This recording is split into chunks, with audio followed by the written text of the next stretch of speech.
पहला मुद्दा यह है कि कल सुप्रीम कोर्ट ईडी ने अपनी बात रखी और कहा कि जहां तक इंतरिम बेल का सवाल है, केजरीवाल जी को इंतरिम बेल नहीं चलनी चाहिए, क्योंकि बेल इसलिए नहीं दी जानी चाहिए कि जो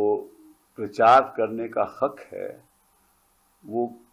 एक कानूनी हक है,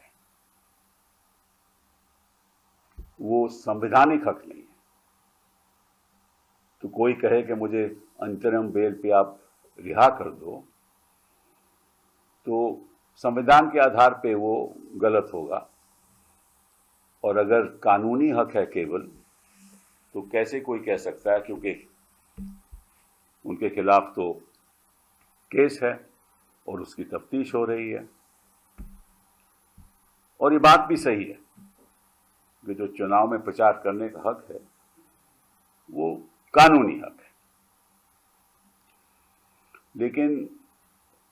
ये भी प्रावधान है कानून में कि अगर किसी को सजा हो जाए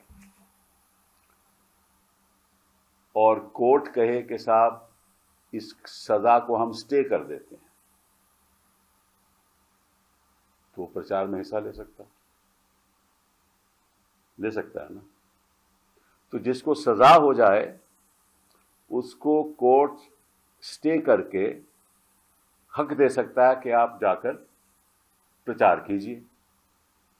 चुनाव है तो प्रचार कीजिए। वो भी हक दे सकता है कि आप अपना नॉमिनेशन फॉर्म भी फाइल कीजिए,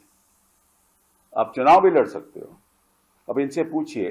कि हार्दिक पटेल कैसे चुनाव लड़े थे।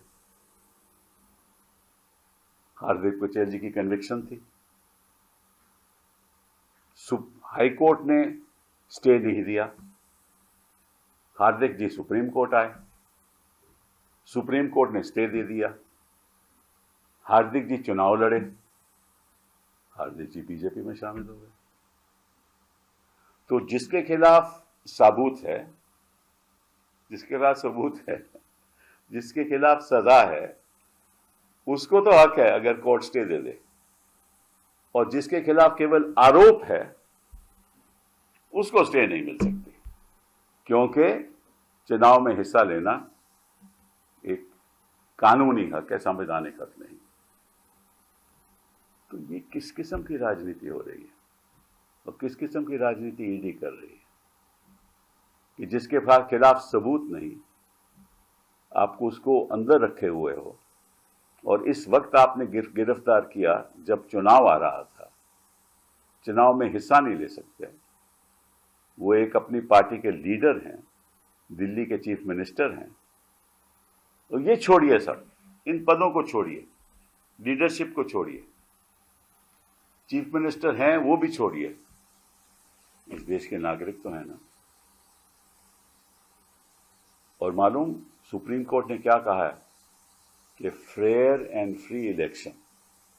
मतलब कि निष्पक्ष चुनाव, basic structure of the constitution, मतलब कि संविधान का बेसिक